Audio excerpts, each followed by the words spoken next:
Good evening and welcome to the Nobody Asked to Me Guy show. Guys, I'm your host, Melvin Casey Lars. You know how we roll on this show. We don't waste your time with gossip and talking about other people's business because you know our motto. We have enough trouble just trying to keep ourselves straight. So guys, listen, we have a great show for you today.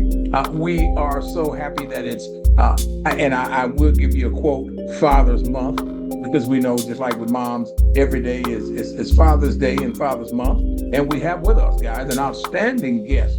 As I told you guys earlier in the week, we have with us Mr. S-QUIRE Johnson. Mr. Johnson is the co-founder of the ANKOBEA Fatherhood Initiative, and they facilitate transformative change by engaging men through child-centered parenting and self-empowerment strategies. Our vision is an inclusive and equitable society where men are equipped with the tools, resources, and understanding to help them develop into active, supportive, involved fathers and caregivers. And guys, I love this piece. They are child-centered, father-focused, and community, I'm going to say, driven. So guys, listen, without further ado, again, this is Melvin Casey Lars.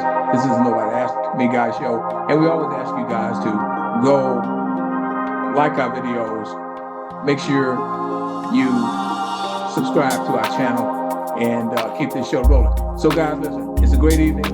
And I say to my guests, you guys, you know how we do. Feel free to ask any questions at any time. Feel free to drop things in the chat. And I'm sure Brother S-QUIRE will be happy to address you. Brother S-QUIRE, good evening, my friend. Good evening. Good evening. Thank you so much for having me. I'm looking forward to having this chop up with you. We've been trying to get connected over the last little bit, so happy to be on. And so, well, listen, we know that there's so many things that go into manhood. There's so many things that go into adulthood. And we have various definitions. By we, let me correct myself. The collective we have various definitions about what we think fatherhood is and how it operates and what men should do, what men should not do. And you and I both know, as brothers that are heavily melanated, that people always have questions and make little innuendos and that kind of thing about Black fathers. So it's just a pleasure to have ANKOBEA with us tonight and to have you with us as well. And I know that we're going to share some things and open up some things and destroy some myths and that kind of thing. So we're just excited about that. And just to kick things off, if you will, share with us a little bit about the initial vision as you talk about ANKOBEA. I noticed on your website, and which we'll be sure to alert our guests as to how they can find you, etc. But I noticed on your website there's another gentleman named whom I saw, and I do not want to be remiss and not call that brother's name as well. So as you are sharing and kind of giving us an oversight into ANKOBEA, if you will also mention the person that chops this thing up with you on a daily basis. Now, I appreciate you actually bringing in my longtime business partner and my co-founder of the ANKOBEA Fatherhood Initiative into the space as well. So just to give a bit of a background, the ANKOBEA Fatherhood Initiative was developed by myself and, again, my longstanding business partner, Zakiah Tafari. Ultimately, it came out of a space of necessity. We were at the time, well, even just before ANKOBEA was actually founded, because it was founded back in 2019. We had actually been doing community development work from as far back collaboratively since 2011. And even before that time, we had actually known each other in spaces. Now, mind you, this is in Toronto, Ontario, Canada, where we're coming from. So we connected, interestingly enough, outside of like the parties and stuff like that we would usually see each other at, or the community spaces. We found ourselves connected around fathering and around family, just in terms of that natural space.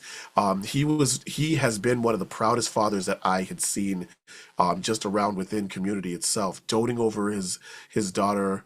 And at the same time, I was expecting my first child at that particular time as well. And of course, based on that excitement and trying to figure out, okay, fine, how do you prepare and make all this stuff happen? There were a lot of barriers that I came across when it came to engaging in like supports within community that were specifically around for fathers, much less black fathers. So interestingly enough, I was working for a family resource organization that was responsible for different family programs within the city of Toronto, primarily in the downtown core of the city. So I was familiar that they would have these parental readiness programs, and at the same time, they would have this parent and child play and learn activity that would usually take place. So I wanted to find out, going to these spaces and already being familiar with the staff, okay, how could I get involved? What would I need to do in order to sign up? I'm expecting my first child just now. And they would let me know on the side, yes, we do say family, but for safety, we don't necessarily have fathers usually engaged. They're usually coming in order to pick up mom and the child. There's usually like a heavier demographic of mothers with their kids inside the space, so there may not necessarily be something that we have there for you. And that became more of a refrain over time, until, come to find out, what I didn't know at the time was that Zakiah was actually the managing director of an organization called Young Potential Fathers. And he, within that time, was the first person that had introduced me to these particular services that were specifically targeted towards supporting young men, young black fathers, father figures, and caregivers. And of course, me, wide-eyed, bright-eyed, and bushy-tailed, I dove into all of it. I took part in all of the parenting programs, supported all of the different community events that were being held, and there was a level of pride that was there, to the point where I was hired to be the program coordinator for this organization. And there was a level of pride because we had found out that we were the first, at the time, the first and only father-focused family resource center in Canada. There was a level of like responsibility that we had in order to make sure that not only was there a safer space that we were developing within that particular physical space, but it can be something that was replicated, and also the impact, transformative impact that was there for the fathers that we were supporting was reverberating outside of just the neighborhood that we were supporting. So we had the opportunity to do a lot of amazing things within that space. What we also noticed was that there was always the issue with regards to accessibility in terms of fathers getting into that one particular area, whether there was issues with regards to family or friends that made it unsafe for them to be within that area, or if it was something simple in terms of not being able to afford public transit or get transportation to be able to get one space to the next, or schedule conflicts with work, for example. So always in the back of our head, we would want to find ways in order to partner with different organizations to make sure that the work is being met with the fathers and families that need it the most. And when we left the organization in 2017, interestingly enough, that vibe that we had built with the fathers came with us. They're saying, yeah, you may not be there anymore, but we still connect? Can we still like chop it up? Because I need to know like more about how I can actually do right by my kids. So we had the opportunity, in order to develop this organization, the ANKOBEA Fatherhood Initiative. We were fortunate to receive funding from the province of Ontario in order to develop a 3-year pilot, in order to develop a modular mentoring support program that would be supporting for Black men and Black fathers. We were fortunate to support upwards of 400 people in person, 400 Black men, with regards to engaging in discussion groups, getting certified in parenting programs, and even expanding in order to provide direct supports even outside of what our catchment area was supposed to be, that our funding had allowed. Just like with everything else, and you can tell where this is going, COVID hit and of course changed everything. Even from the first year that we received the funding, we already had to figure out a way in order to switch up what our service model was going to look like. Because the original plan that we had was to say, we're going to be having a more dedicated space, making sure that we have a certain level of like what we knew was the traditional family resource program ultimately. And we had to find a way to quickly adapt to the virtual learning model, to the virtual conferencing model, which in all honesty had actually impacted what our engagement was with a lot of fathers as well. But with that being said, honestly, through the perseverance that we had within like our own internal team, the volunteers that we had, as well as the community partnerships that we were to develop, we were still able to find ways to make sure that engagement was able to thrive. And now in this iteration of the ANKOBEA Fatherhood Initiative, our focus has mainly been around systems integration because once again, trying to figure out where fathers are and connecting it to what's actually important for them, whether it's with regards to employment, whether it's in terms of housing, what are those barriers that usually are impacting the engagement and the quality time that's spent with their kids, with their families. So we had developed a model to say that if we're able to connect with these community organizations and find ways to be able to better support their actual client base, there would be stronger and more positive outcomes for everybody involved. So that's pretty much the space that we're in order to actually make sure that we're able to meet more fathers where they're at in the spaces where they most frequent at this particular point. And we're just fortunate that we still have that opportunity to be able to positively influence the Black fathers and Black families that we have within this community and apparently across the border as well, given in terms of the engagement that we're seeing with you too. Brother Esquire, as you share that, why do you think that is? And I know that can be a loaded question.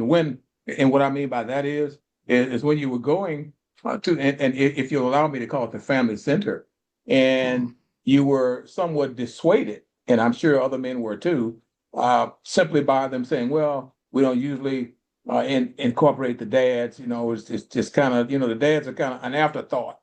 So as you so eloquently explained how Ankobea actually was born, why do you think that is and that exists to this very day? Is that when we talk about family, when we talk about fatherhood, and when fathers are so disparaged, especially Black fathers, whether I know here in America, man, it's just ridiculous the way Black fathers are disparaged, that no one wants to support the idea that you have great fathers anywhere, let alone being Black. But so again, why do you think there was such a disparity, even in a center where it was, if I might say, quote, family oriented, but there was a slight, if I might use that word, on actually welcoming fathers and having fathers to actually be a vital part of said organization, just from the thought of families? So I appreciate that question because it gets into the real of the reason why we do what it is that we do. What we experience and what I know for a fact I experienced within that time has been something that has been more long standing, and it's a matter of being able to identify what we consider intergenerational biases, right? So when we end up seeing in terms of what the traditional expectations of fathers would be, there's not necessarily that direct correlation to what a family resource center would actually provide. So even towards that particular word, when a father, and specifically a Black father, is typecast as only being a provider, that their sole responsibility is to make sure that money is being brought into the family, food is kept on the table, making sure that you are able to keep a steady job when the time comes. There isn't any room that's being left in this particular stereotype for any of those soft skills that come naturally when it comes to parenting. There's a stigma that's placed on Black men and Black fathers that there's not that capacity to be nurturing, to show outside of just the fiscal responsibility within the family, to make sure that that level of care and that level of love and support is what's being provided. You go to mom in order to make sure that you get those particular pieces, but don't cry over to dad because he won't be able to help you either way. So that those are some of the stigmas that we actually hear. And when that is a stereotype that is furthered from a professional standpoint, this is when you end up seeing service providers being like pretty much mislabeling Black men as incapable of being able to provide that holistic support that children actually need from both of their parents. So that's what usually actually dissuades them from wanting for them to be engaged, because of the fact there are some circumstances, and again, it's not taking away from some folks' experiences, that there is a safety and a consent type of matter that comes into play. Completely understandable. But more times than not, it's usually that area of safety is used as a default barrier towards inviting that black father to want to be around the formative years of their children. So that's something that we usually keep in mind when it comes to that engagement, that we're fighting intergenerational trauma and generational stereotypes and biases that have actually permeated these institutions that are supposed to be about family supports. And the challenging part about it is usually, especially within like African, Caribbean, and Black communities, there's usually an othering that we experience.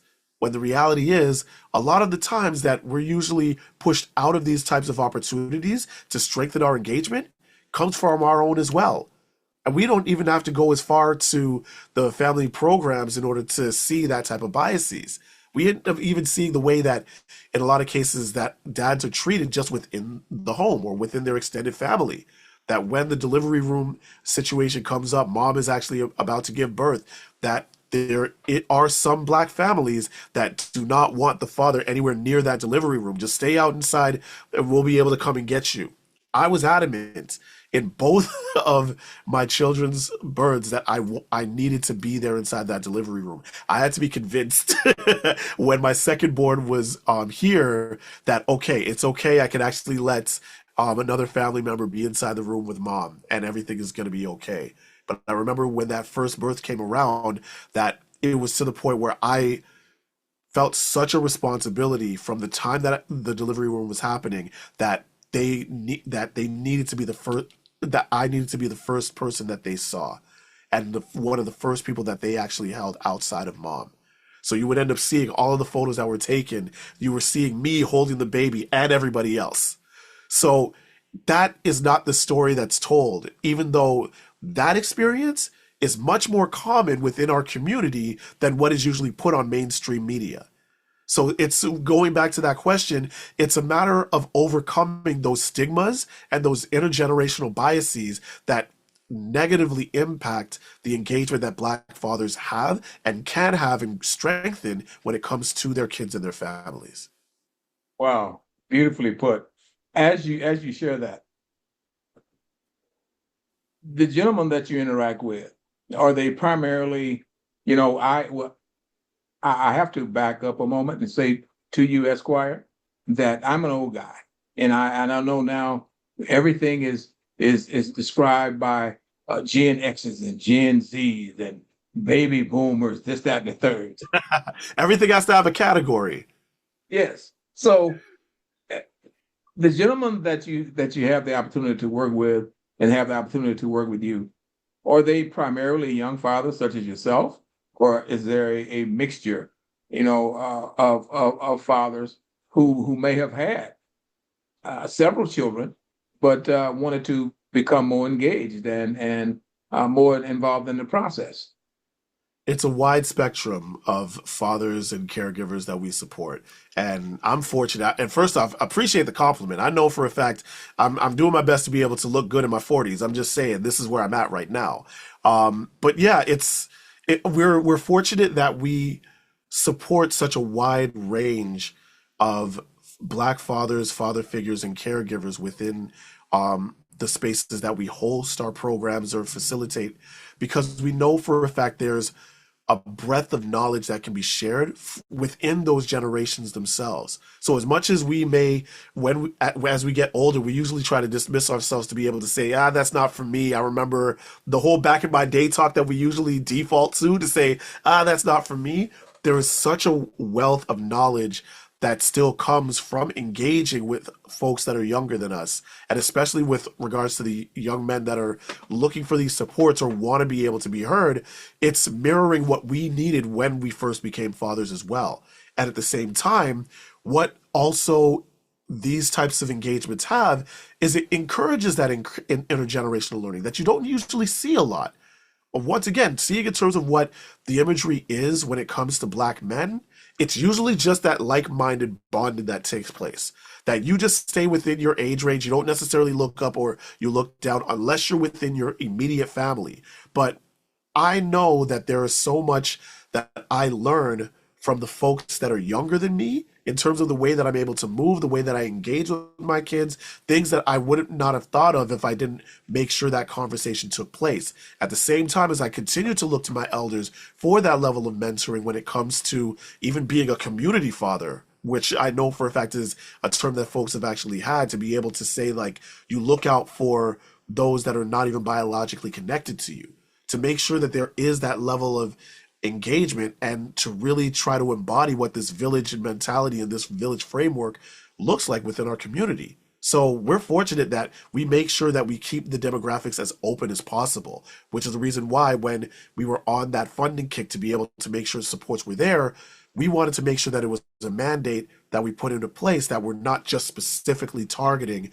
one particular group, one particular age bracket, because we know for a fact that the different needs can not only be addressed, but they can also be heard from the different generations that we bring to the same table. Wow, wow. Man, you're on fire. Listen, as I'm looking back at the information and just thinking about what you're saying, because and you, I'm sure you answered this already when you were talking about being in the delivery room and when you were talking about with the pictures that children see initially and they should see dad in the process, etc. Mhm.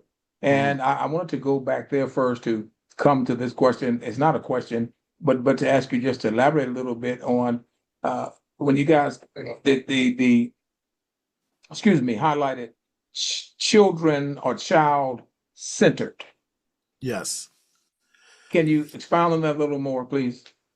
So we wanted to make sure that the work that we would be doing under the ANKOBEA Fatherhood Initiative was built on the foundation of being child centered. And the reason why we wanted to approach it was because when it comes to resources, programs, and initiatives that are there for fathers or for parents in general, that's typically the focus is in the engagement in terms of how mom and dad can interact with each other and have conversations and understand the responsibilities that they have within their relationship that by proxy also influence their parenting. When we actually allow for there to be a child-centered approach, we understand that there is a common goal in order to make sure that the health, the well-being, and the future of that children, of the children that are connected to these families, is going to be what the priority is for everyone that's involved. And that, so that's not just in terms of the dad, that's in terms of the mom, it's in terms of the family, the community, the extended family that is around that particular child. We understand that those impacts will reverberate over time. And in a lot of cases, I know that there's a lot of fathers that we talk to that gauge their success on where the progress of their child usually is at their particular developmental stage. And we want to make sure that that stays front of mind, especially when it comes to areas of conflict or areas of trauma that are being overcome.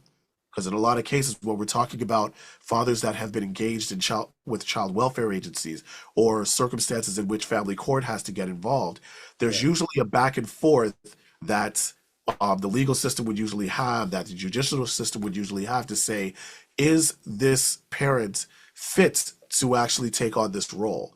And to be able to actually identify, okay, if you get these certain amount of anger management courses under your belt, we can actually deem you as eligible or worthy of being a parent, instead Yeah. of actually looking in terms of what the lived experience is when you are actually engaging with your child. What lessons are you actually teaching your child within that time? What things are you exposing them that will actually benefit them? What are some of the pitfalls that you're trying to help them avoid? What are the social cues that you're trying to incorporate with them so that way they can actually have a holistic life going forward? So it's a matter of being able to focus that. And even when we do like touch points with the dads, when we're either running a parenting program or doing a discussion group, there are going to be those areas in which there may be a point of contention between dad and mom, or dad and somebody else inside the family that's engaged with the parent, that's engaged with the dad. We always bring it back to say, what is going to be the impact on the child based on this situation? What is it that they're going to see from you that will ultimately stick for them? And is that something that you are comfortable with that child holding on to? Because the child's memory is going to make sure that the child's brain will not forget trauma. So the more that we're able to prevent those traumatic instances from taking place and also equip them with the responsible social skills and internal soft skills that they need to understand with regards to their feelings, their emotions, how to be able to express themselves in responsible ways, the better that they would be able to cope. But that's got to be something from an approach where you're not doing it for yourself. Parenting is supposed to be, for 9 times out of 10, a selfless act. You want to be able to make sure that you're putting your child first in everything that you do, even when the child is not around you. So that actually helps us, going back to what our organization is about, making sure that that child-centered focus is there has been absolutely paramount to what we try to accomplish with the fathers that we work with. Wow, excellent. Listen, perfect segue. How much pushback do you get from fathers who fathers and moms who are having their issues and for some reason cannot grasp what you're trying to get them to understand is that it is actually about the child. We're all familiar with, ACEs and childhood trauma and that kind of thing. How much pushback do you get when it comes to those parents who just can't seem to get it? Is that they have to get themselves out of the way so that the child's life can be wholesome? Mm. I'd say it depends on the circumstance. Especially, I would usually find, in my experience, the most pushback comes at the start.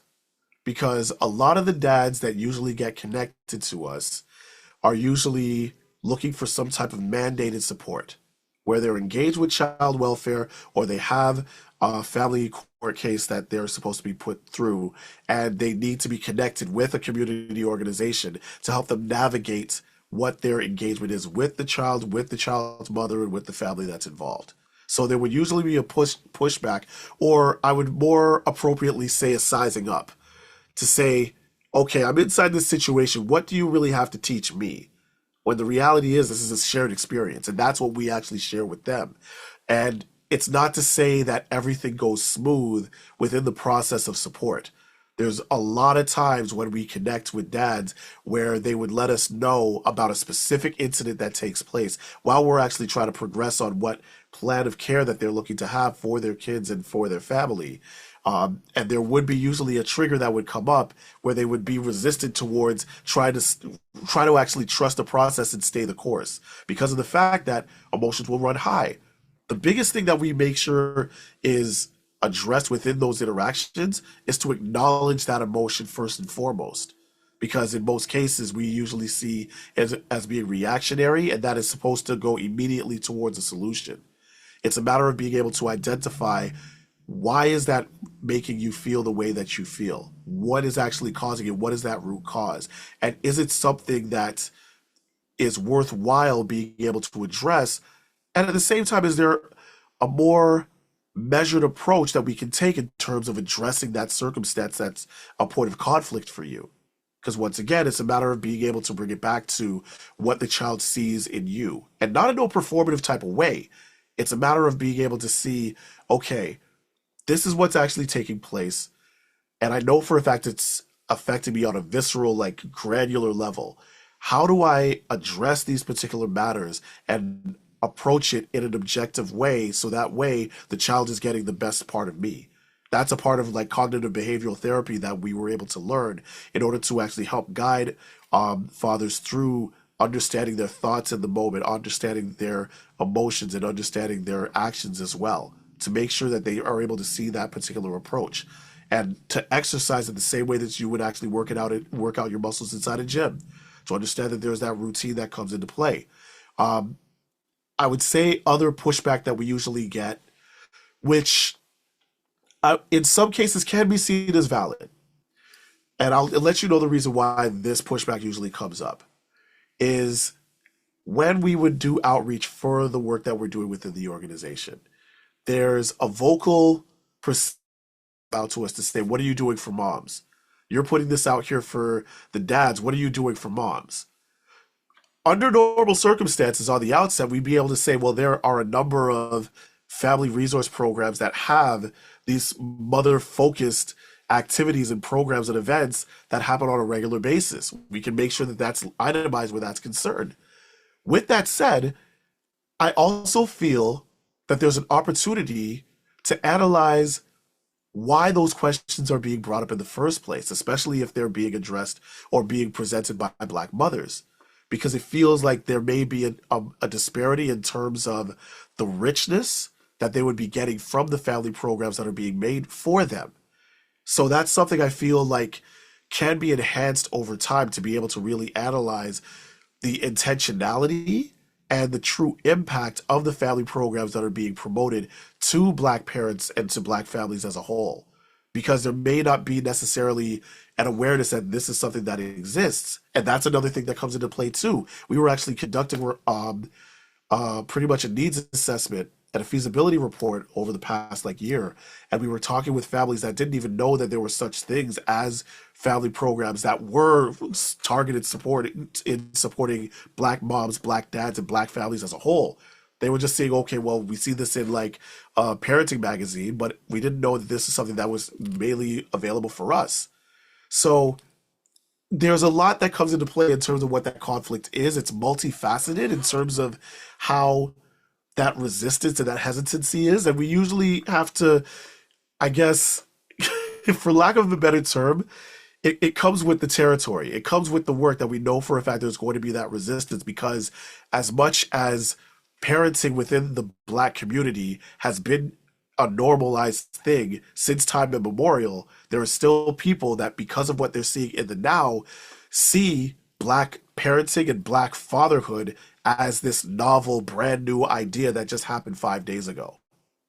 So it's just a matter of us being able to recognize that there are going to be people that are today years old to this work, and how do we make sure that we can welcome them in order to understand that this has been the process, and we can encourage more of that collective learning within our communities. Wow. As you share that, Esquire, I,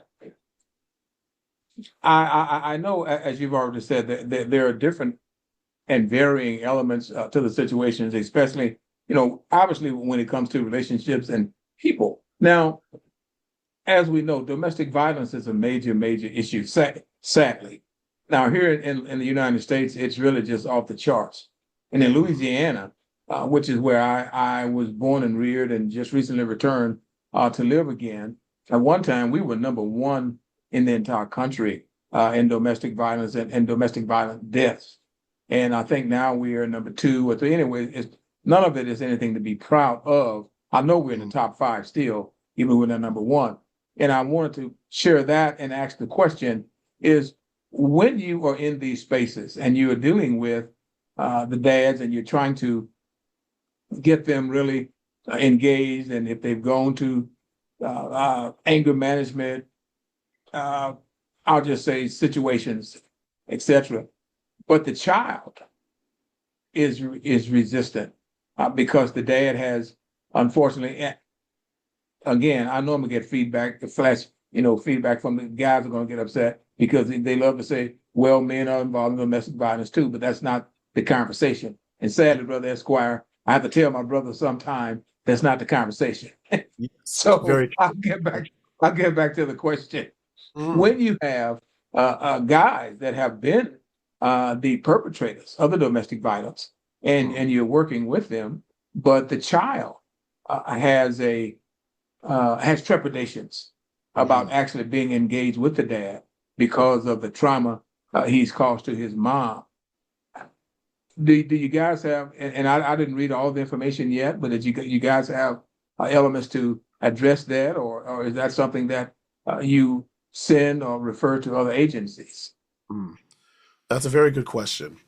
Um, I would say that as of right now, we have, of course, because of human resources and funding and stuff like that, we have reduced the amount of direct mentoring that we would usually provide around these circumstances.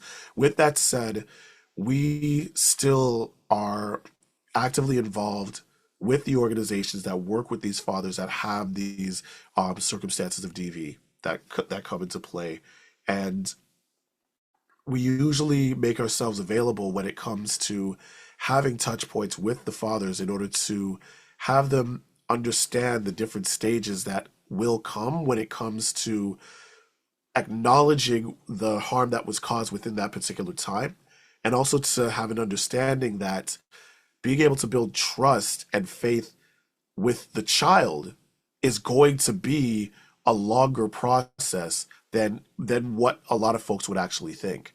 Because once again, it's trauma that they've experienced when those circumstances have taken place. And it's not our place in order to shame those that were actually involved. It's a matter of making sure to acknowledge the reality of the circumstances and the ramifications of when those instances have taken place. So a lot of times when we would be having these conversations with dads, even within our discussion groups, for example, we would usually pull around those circumstances, especially when there is a leading towards, well, mom had done this and this had actually set me off. And having that actual conversation sway in that particular way, we want to make sure it's actually grounded in terms of, okay, let's go back to see where you were at within this circumstance and to see exactly from your 360 view what had actually taken place and if there are things that could have been done differently, and to try to analyze in terms of what that can ultimately look like. So before it gets to the part where we're talking about hopefully repairing the relationship with the child, there has to be an innate acknowledgement that harm was caused, and and in those circumstances that you're talking about, that the father was a contributor to that harm that was caused. That's the first thing before any other mentoring or any other next steps can actually take place. Because if there's not an accountability that's being set, not only is it something where you're not able to build healing from that particular point, it's also not allowing for there to be a learning opportunity for the child to receive as well, in terms of the importance of accountability when you have been in the wrong. Regardless of what the reactions ultimately are, regardless if you see that the system is unfair to you and so on, what role did you play in that situation that actually brought things to this point? And how are you reacting or responding now that particular incident is on record and now you're facing the consequences for it? So once we get to the point where we're able to acknowledge what that circumstance is, that accountability has actually been set, and there is a way for them to see, okay, this is how I'm going to approach the way that I am with caseworkers. This is the way that I'm going to approach and present myself if I am going to be in court. These are the parameters that I'm setting with regards to engaging with the children's mother. If there is still that opportunity for the dad to engage with the child, it's not a matter of setting the expectations that the child needs to love me unconditionally. No, the parent's responsibility is to show unconditional love to the child. That's where that lesson is supposed to be set. Especially if there was harm that was done either to them directly or in their purview, it's our responsibility as parents to understand that we need to approach them humbly and to make sure that they know for a fact that our unconditional love for them will override the transgressions that we had, and we're actually showing an active commitment in terms of healing the relationship that we've actually severed with that particular child. And at the same time, also set the expectation that there's not going to be any requirement for them to take any apology that's being given or to even accept any of those advances as well. If it's too traumatic, it's up to us to be able to understand you may need to step back for a little bit and allow for the child to be able to go through their own healing and even open up those avenues if it is within your capacity and within the circumstances that you have to actually support that healing, even if you are not at the forefront of that outcome for them. So it's a matter of being able to, which is usually a very, very hard lesson for a lot of folks to learn, much less fathers in general, that we need to make sure at the very least that our children are having the best outcomes. And it may not be what's going to be what we see as the ideal circumstance. It may be that again our child is going to be looking at us sideways for the rest of our lives. But if we're still able to show consistently that we are actually showing up, that the love languages that they need from us are being met, that is what our responsibility is. And however we act, however they choose to respond, it's our responsibility to be able to navigate what those emotions are. And if we are committed to having that relationship with our kids, we're willing to weather those storms and to make sure that we approach that connection with our children with the grace that it deserves. Wow. Excellent. Well, listen, Esquire, I know you've been here with me a minute, my brother, and you are bringing the fire, man. You really are. Are there any departing statements you'd like to share with our audience? Because let me tell you, man, the thumbs and the heart stuff and the yay stuff. As a matter of fact, I see one I've never seen before. It's going up. That's a positive. So, are there any nuggets you'd like to share with our audience before we let you go, sir, or anything you'd like to share with us prior to us getting information to them as to how they can contact you for further discussion or information? Yeah, absolutely. Now, first off, I'm going to manifest this right now that this is not going to be the last conversation that we have because I always appreciate being able to have the Listen, opportunity. I certainly hope not. I certainly hope not. I Don't am worry, you looking ain't gonna forward sign to up for anytime soon. I'm up here. You know what it is, you know? it. Okay. Yeah, so as you mentioned, our website is up www.torontofathers.ca. You'll be able to find out all of the information about our organization, what it is that we're about, to understand in terms of the work that we are trying to do within that grassroots type of approach, understanding that this is going to be as evergreen in terms of the learnings that we have. We usually pride ourselves on making sure that it's a shared knowledge approach. That yes, we'll be able to come in with a certain level of expertise because of the work experience and the lived experience that we have, but we pride ourselves in making sure that there is a collective knowledge base that we have anytime that we host an event or host a discussion group, for example, that it's not a matter of being the smartest person in the room. It's a matter of being willing to be able to learn from everybody else that's within it. And we always want to make Yes. sure that cultivate that type of mindset where that's concerned. In terms of what we see going forward, we want to make sure that there are more opportunities to have honest conversations like this within our community. And at the same time, also understand that while our experiences, even from like a national standpoint within like North America, in terms of the way that things are in the States, as you mentioned, and up here, how it is, there's not as much of a difference as people would like to think.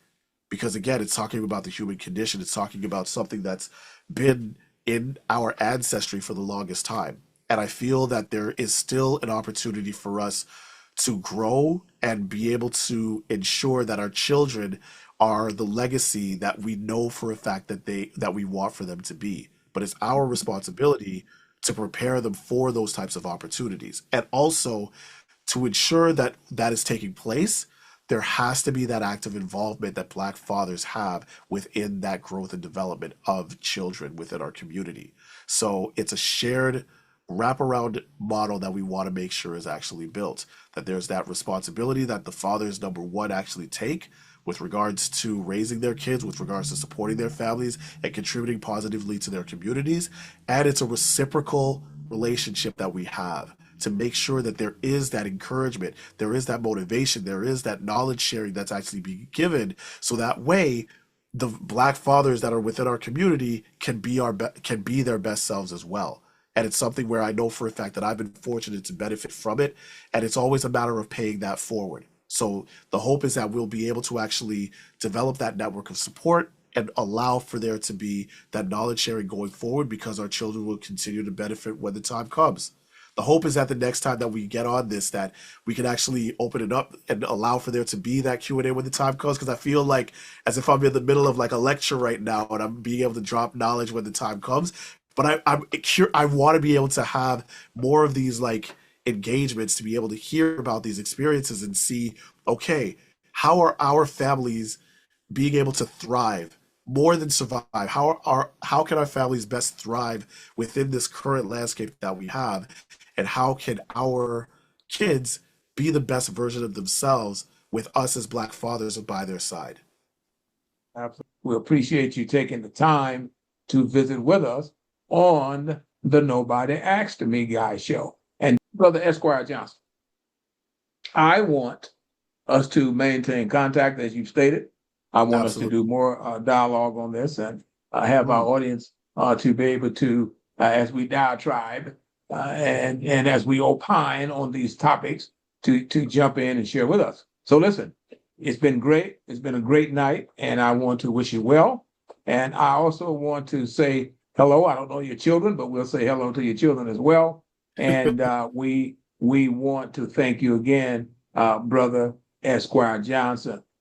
So, ladies and gentlemen, as you know, this has been a Nobody Asked Me Guy show. I'm your host, Melvin Casey Large, and as always, we ask you to go to our YouTube channel, the Nobody Asked Me Guy show, give us a like and subscribe and look for more content because we have people like Brother Esquire Johnson who brings the pain.